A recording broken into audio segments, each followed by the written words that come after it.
I came home early because I still believed in small gestures, the kind that used to make her smile the way only I could. The bakery box felt heavy in my hands, the strawberries inside already wilting from the car heat, like everything we'd built was starting to spoil before I even knew it. The house was too quiet at first. Then the sounds crept in.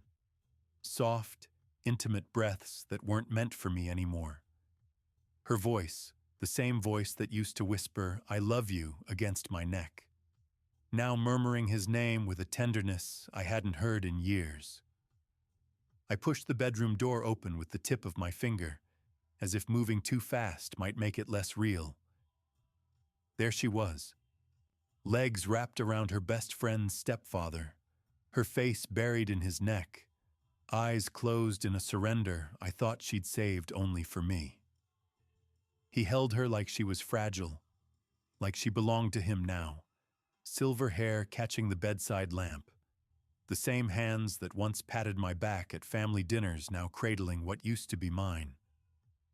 The cake box slipped and hit the floor with a dull, pathetic sound, frosting smearing across the hardwood like blood from an old wound. She didn't even flinch. Neither did he. They kept moving slowly, deliberately, as if my presence was just background noise in their private world. I stood there, chest caving in, remembering every time she'd said, "He's like a dad to me" about him. Every barbecue where he'd called me son with that warm, confident smile. Every late-night text she'd blamed on girl talk with her best friend, who must have known, who probably covered for them. The wedding ring on her finger glinted with every slow roll of her hips. The ring I'd slid on 10 years ago, promising forever. Now it looked like a shackle she'd worn just long enough to make the betrayal cut deeper. My throat burned with unshed screams, but all that came out was a broken whisper I wasn't sure they even heard. Why him? She finally opened her eyes, met mine for one endless second, and there was no guilt, only pity. And that hurt more than anything else.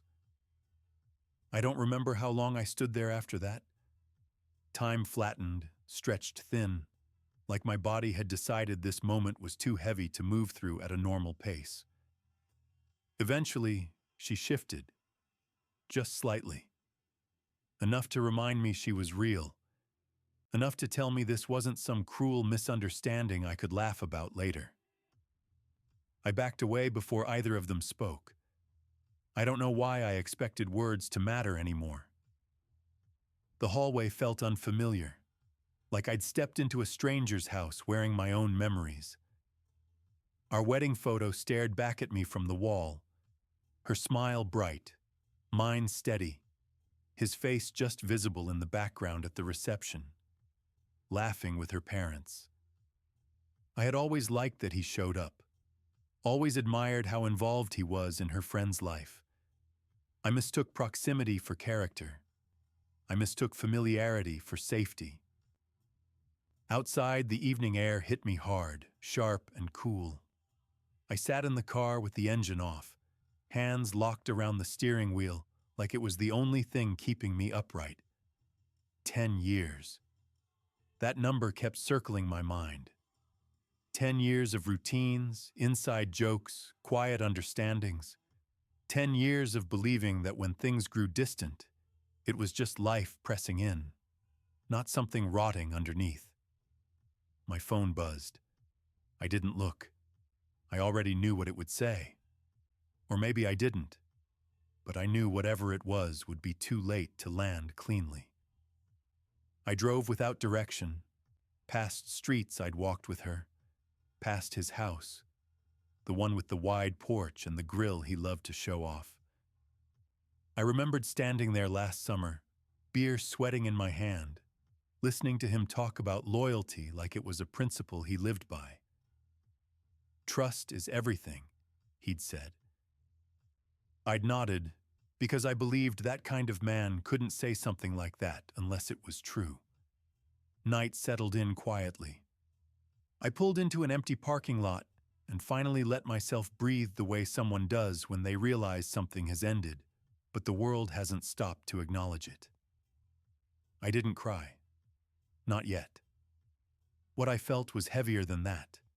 A slow, sinking understanding that whatever came next would change the shape of my life, whether I wanted it to or not. I sat there until the silence stopped feeling loud, because somewhere between the front door and that empty lot, I realized the hardest part wasn't what I'd seen. It was knowing I could never unsee it. And that meant the man who walked back into that house, if he ever did, wouldn't be the same one who walked out holding a bakery box and a belief in small gestures. I didn't go back to the house that night. That choice felt instinctive, like touching a hot surface and pulling away before the pain fully registers. I drove until the streets blurred into unfamiliar names, then parked outside a dim, all-night diner I'd passed 100 times but never entered. The neon sign buzzed softly, one letter flickering like it couldn't decide whether to stay lit. I sat in the car with the engine running, watching steam fog the windshield, and realized I didn't know where else to go. Every place I'd ever called safe had her fingerprints on it. Inside, the diner smelled like burnt coffee and old vinyl. I slid into a booth by the window and ordered something I didn't eat. My hands wouldn't stop shaking, not violently, just enough to remind me my body understood the danger before my mind did. I kept replaying the scene, searching for some overlooked detail that would change its meaning. A laugh that wasn't real, a hesitation, anything. But the memory stayed stubbornly intact, like it had settled into place and locked. At some point, my phone buzzed again, and again.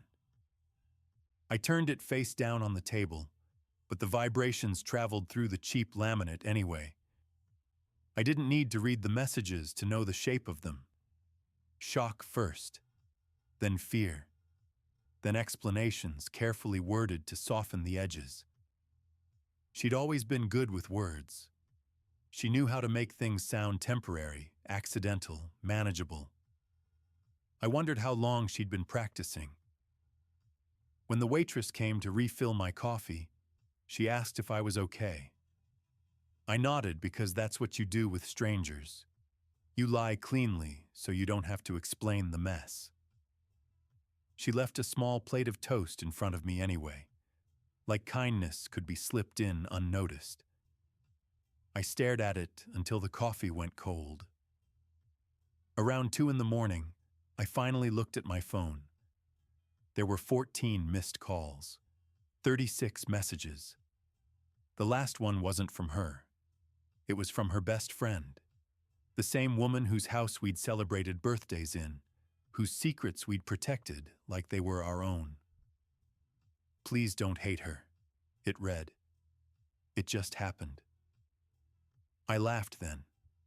A short, sharp sound that startled even me. It just happened was what people said when they wanted the universe to take responsibility for their choices.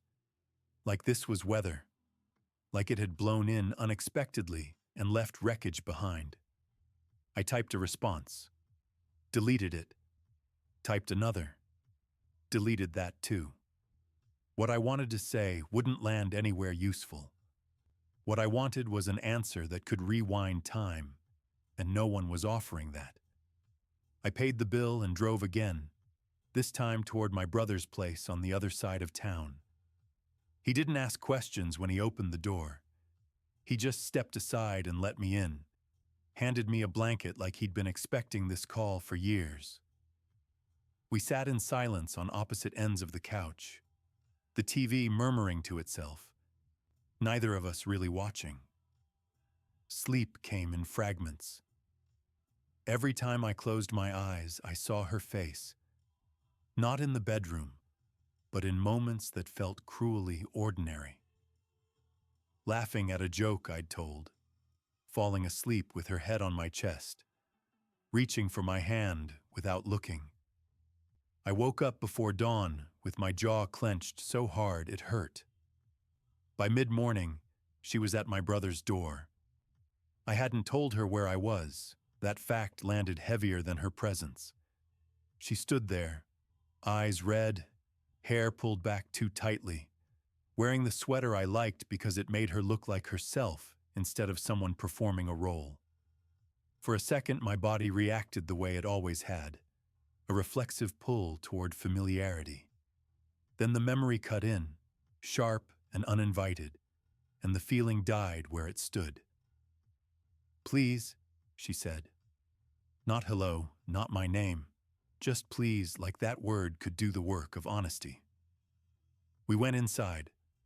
My brother left without a word, the door closing softly behind him.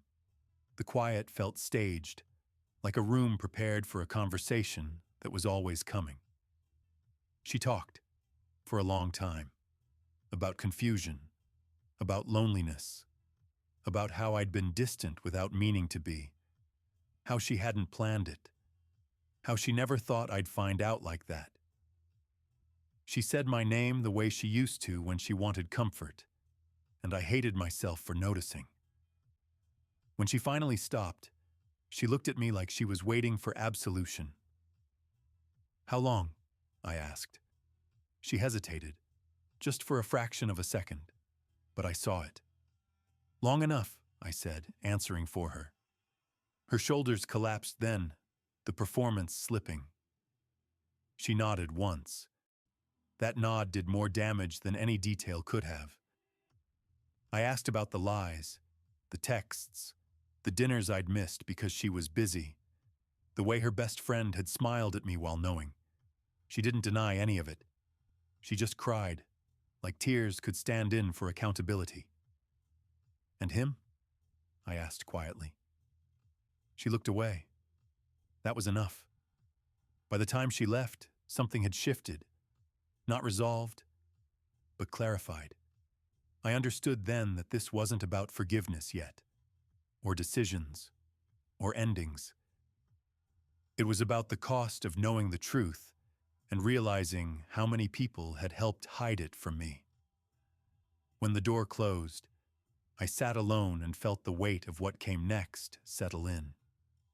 Because now that the secret was out, silence wasn't an option anymore, and whatever I chose to do would come with consequences I couldn't control. I told myself I wouldn't do anything dramatic. No late-night speeches, no public scenes, no messages I'd regret reading later. I just wanted the truth in a shape I could hold, something solid enough to stop my mind from filling in gaps with worse possibilities. But the truth has a way of expanding once you give it air. The day after she showed up at my brother's place, I drove back to our house while she was at work. I didn't announce it. I didn't ask permission. I still had keys.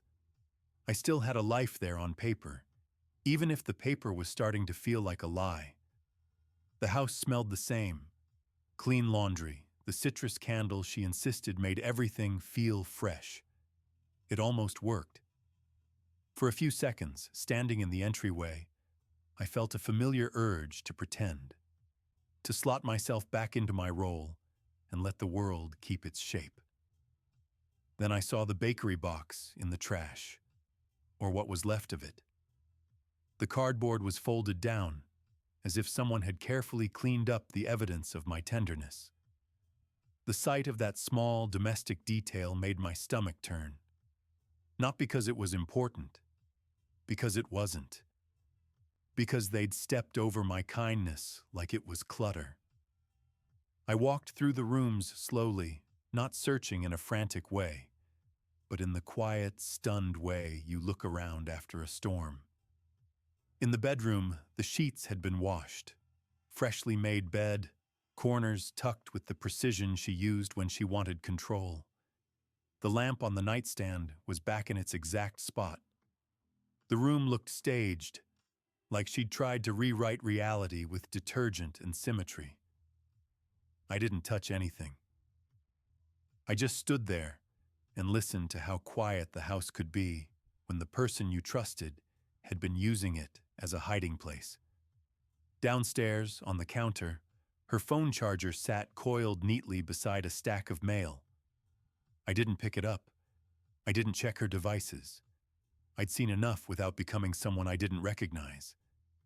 Still, my eyes kept landing on one specific thing, a small notepad in her handwriting, half covered by a grocery flyer. A list. Not a secret code, not a confession. Just a list of errands. Dry cleaning, pick up wine for M, confirm dinner time for Sunday. The M lodged in my throat. Her best friend's name started with M Sunday dinner. At their house. I stared at those two words until they lost meaning, then gained it back in a sharper form. Of course there was a Sunday dinner. Of course there was a plan already in place for everyone to sit at the same table and act like nothing had cracked. That's what they'd been doing for months, maybe years, smoothing things over with routine, hiding in plain sight. I left the house with a strange steadiness, not calm, not healed, just focused, like my grief had condensed into something narrower and more exact. I went to my brother's again, and this time I didn't pretend I was fine. I told him everything. Not the bedroom details, I couldn't say them out loud without feeling sick, but the shape of it, the who, the fact that her best friend had messaged me, the fact that it just happened had been offered like an acceptable explanation. My brother listened without interrupting, the way he always did when something mattered. When I finished, he leaned back and said, "You're not crazy for needing answers. Just don't let answers turn into a new kind of trap." "What does that even mean?" I asked. "It means," he said carefully, "sometimes the truth isn't the clean ending you want. Sometimes it's just another door." I didn't respond, because I already knew I was going to open it anyway. Sunday came quicker than it should have.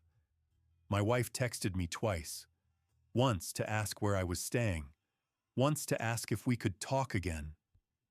Both messages were written like negotiations, soft, measured, careful not to push too hard. I didn't answer either. That afternoon, I drove to her best friend's house. It felt unreal, pulling into the driveway like I was arriving for a normal dinner. The same trimmed hedges, the same wind chimes, the same welcome mat that said something cheerful I suddenly couldn't stand. I sat in my car for a full minute with my hands on the wheel, breathing shallowly, telling myself I could turn around. Then my wife's best friend opened the front door. She stepped out onto the porch like she'd been expecting a delivery. When she saw me, her posture changed. Not surprise, something closer to dread, quickly wrapped in politeness. "Hey," she said. Her voice was light, almost bright. "I didn't know you were coming." "I'm not here for dinner," I said. Her eyes flicked past me, as if checking if my wife was in the car. When she realized I was alone, her face tightened. "Is she okay?" she asked, too fast. "That's what you ask?" I said quietly. "Not me." She swallowed. "Of course you. This is a lot." "Yeah," I said. "It is." We stood there with the kind of silence that screams without making sound. Finally, she stepped aside and let me in.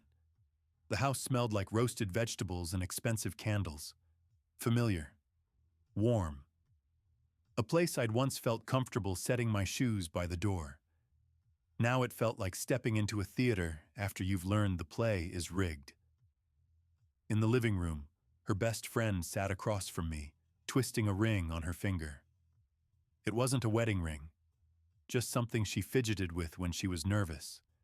I'd seen her do it for years. I'd never paid attention before. "I need you to tell me the truth," I said. "All of it. Not the version you've practiced." Her mouth opened, then closed again. She looked toward the hallway, toward the kitchen, toward the rest of the house that was too quiet. "You shouldn't be here," she murmured. "I shouldn't have been in my own bedroom either," I said, and watched her flinch. Her eyes filled, but her tears didn't make me feel anything tender. They felt like strategy, like something she'd learned worked on people. "It started as stupid," she said. "It was flirting. He made her feel noticed." "He," I repeated, my voice flat. She nodded once. "My stepfather."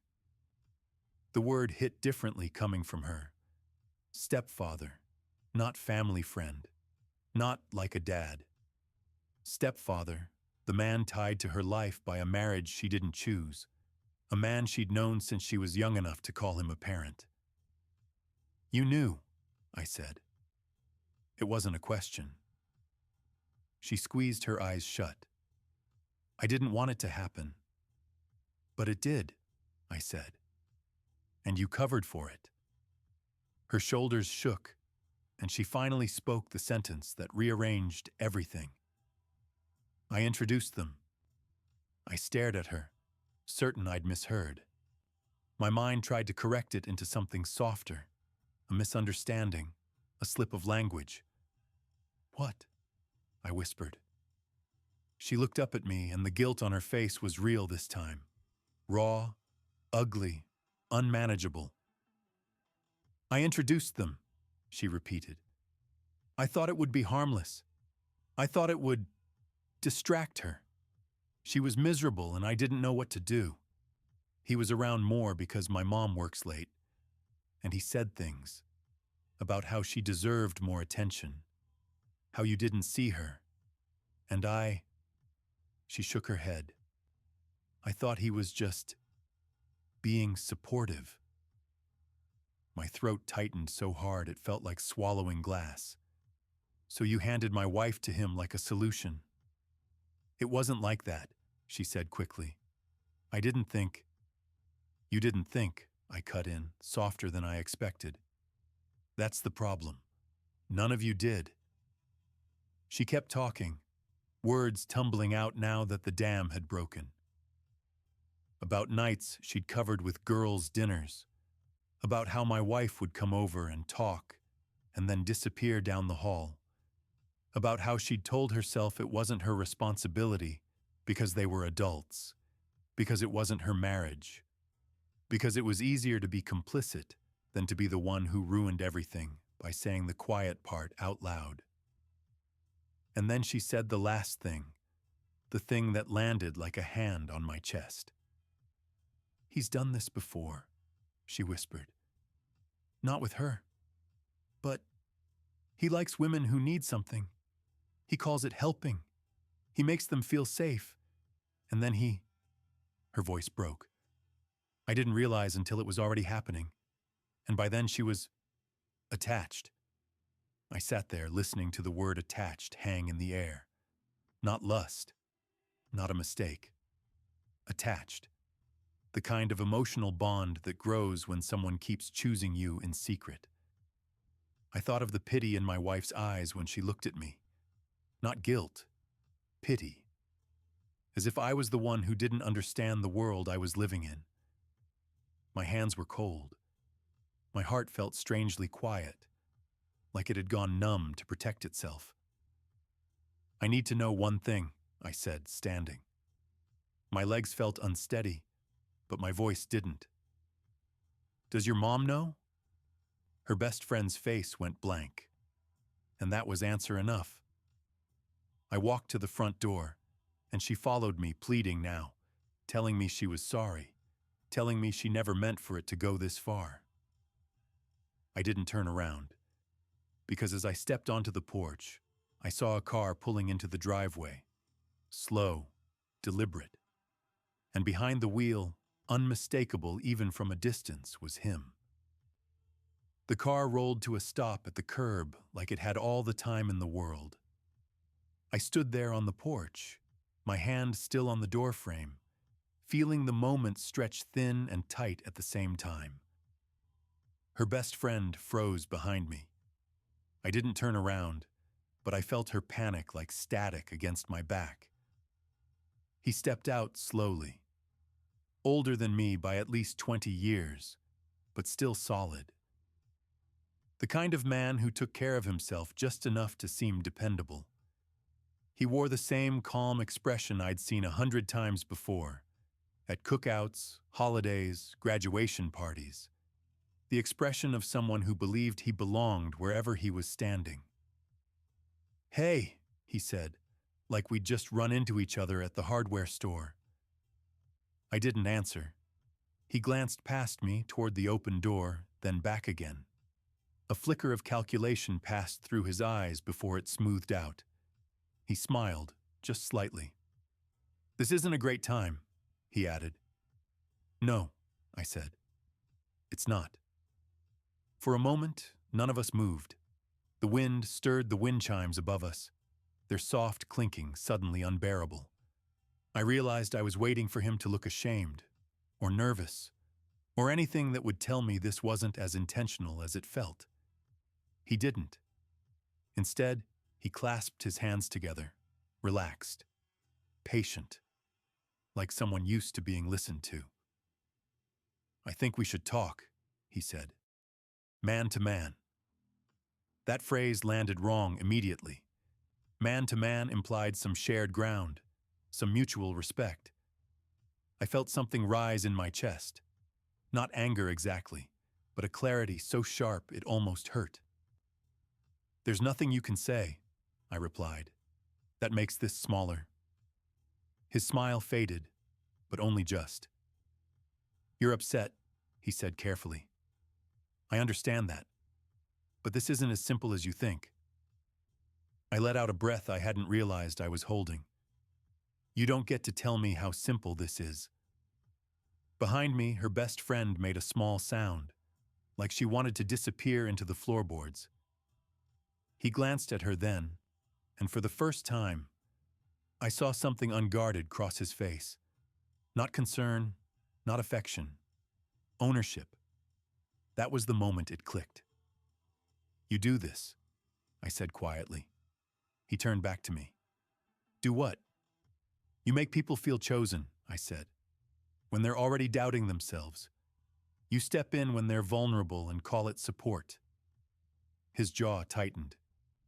"You don't know me." "I know enough," I replied.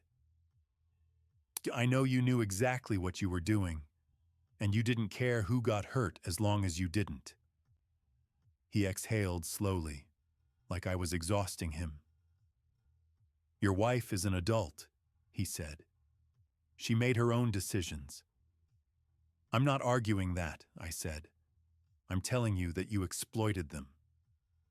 The word hung between us, heavy and undeniable. For the first time, he looked angry, not loud, not explosive. Controlled anger, the kind that believed it had been insulted. "You should be careful," he said. "You don't want to start something you can't finish." I almost laughed, not because it was funny, but because it was revealing. There it was, the subtle threat wrapped in concern, the suggestion that he still held some kind of power here. "I didn't come to start anything," I said evenly. "I came to end it." His eyes narrowed. "By doing what?" "By telling you this ends now," I replied. "No more contact, no more explanations, no more pretending this was anything but what it was." He scoffed. "You can't control what she does."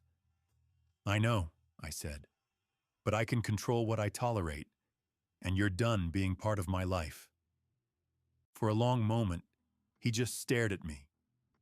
Then he shook his head, almost sadly. "You think you're the first man to say that to me?" I met his gaze. "I don't care." Something shifted then. Not in him, in me. The need to win, to be understood, to extract remorse. All of it drained away. I realized I didn't need him to admit anything. I didn't need him to feel guilty. I just needed to stop letting him take up space in my head.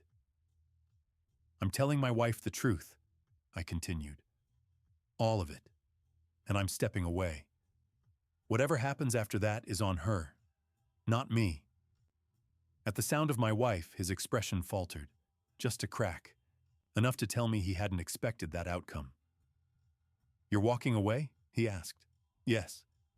Her best friend gasped softly behind me. He searched my face, maybe looking for bluff or desperation, or some opening to wedge himself back in. He didn't find it. This doesn't make you noble, he said quietly. It makes you weak. I smiled then, not because it felt good, but because it felt final. No, I said. It makes me done. I turned and walked past him, down the steps, my legs steady despite the noise in my head. I didn't look back at the house. I didn't look back at him. I didn't even look back at her best friend, who had started crying in earnest now, apologies spilling out behind me. I got into my car and sat there for a moment before starting the engine. My hands were calm. My heart still hurt, but it wasn't thrashing anymore. As I pulled away, my phone buzzed. Her name. I let it ring. Not because I wanted to punish her, not because I wanted leverage, but because for the first time since this began, I was choosing silence. Not as avoidance, but as a boundary. And that choice felt heavier than confrontation ever had. Months passed in a haze, but not the kind I'd imagined when people talked about healing. It wasn't dramatic. It was administrative. Forms, signatures, keys returned, rooms emptied until the echo became a presence of its own. I moved into a smaller place with windows that faced an alley, the kind where light came in sideways and reminded you the world kept going without consulting your plans. I cut them all out. That part was easy in theory and brutal in practice. I blocked her number. I stopped answering questions from people who meant well but wanted details I didn't owe them. I stopped driving past places that carried her outline. I told myself distance was the same as peace if you kept moving long enough. I threw away photographs I'd once framed with care. Not in a fire, not in a rage, just folded into trash bags and taken out on Tuesday mornings like any other refuse. I deleted messages. I scrubbed my life clean of evidence that love had once lived there. I believed, truly believed, that if I removed enough traces, the pain would eventually lose its map back to me. What I didn't do was look backward. That illusion lasted until the letter arrived. No stamp, no return address, just my name, written in handwriting I knew as well as my own. Neat, controlled. Familiar in a way that made my stomach drop before I even opened it. Inside was a single photograph, an old one, from our engagement party. I remembered the night clearly. Warm lights, cheap champagne, people telling us we looked right together. In the photo, I was smiling at the camera, arm around her waist, proud in that quiet way men are when they think they've done something permanent. But this time, my eyes went somewhere else. Behind us. Just barely in frame. Her best friend leaned close to him, her stepfather, whispering something into his ear. They weren't smiling at each other. They were looking straight at me. Both of them, with the same expression. Calm. Knowing. I turned the photo over with fingers that had gone numb. On the back, in tiny, deliberate script, he chose you because you were safe, because you never looked too close. She always needed more than safe. A second item slid out of the envelope and landed on the table with a soft click. A small USB drive. Black. Unmarked. I stared at it for a long time. I told myself not to plug it in. I told myself curiosity was just another way to reopen wounds that had barely closed. I told myself I didn't need more answers. I was wrong. The first file opened without sound. grainy, old. A room I recognized instantly, our honeymoon suite. The angle was wrong, slightly elevated, like the camera had been set somewhere it didn't belong. I watched myself enter the frame briefly, setting down bags, laughing about something I couldn't hear. Then the scene changed. She appeared again later, already relaxed, already familiar with the space in a way that made my chest tighten. And then he stepped into frame. Not touching at first, just standing too close, like people who had done this before. She laughed. A soft, private laugh I remembered from nights I thought were ours. She leaned toward him and said something I couldn't hear, but I could read her lips. He thinks this is our first time alone. The video cut. Another file opened, different room, different day. Her best friend was visible in this one, moving in and out of frame, adjusting the camera like this was all casual, normal. They were all relaxed, practiced. I felt something inside me go very still. The last file was dated recently. A hotel room, neutral, anonymous. She sat on the edge of the bed, one hand resting on her stomach. Pregnant. She looked healthy, calm, prepared. She leaned toward the camera. "Tell him it's his," she said softly. "He'll believe it." The screen froze on her face. The same smile she'd worn when I proposed. The same expression I'd mistaken for certainty. I unplugged the drive and sat there in the quiet, listening to my own breathing. Not fast, not shallow. Just steady. Like my body had already accepted what my mind was still arranging into words. It hadn't started with betrayal. It had started with selection. They hadn't destroyed a marriage. They'd designed one. Carefully. Patiently. I wasn't the man she settled for. I was the role she needed filled. The husband who made things look normal. The life that provided cover. The person who wouldn't question why certain boundaries were crossed, because I trusted the story I'd been given. I wasn't chosen to be loved. I was chosen to make it believable. That realization didn't break me the way the bedroom had. It didn't knock the air out of my lungs or leave me shaking. It did something quieter, more permanent. It ended the last argument I'd been having with myself. There was nothing left to salvage, nothing to reinterpret. No version of this where I'd missed a sign and could correct course. I hadn't failed to see the truth. The truth had been staged around me. I took the photograph and slid it back into the envelope. I didn't destroy it. I didn't keep it either. I locked it away, not as evidence, but as a boundary. Proof that the life I mourned was never mine to keep.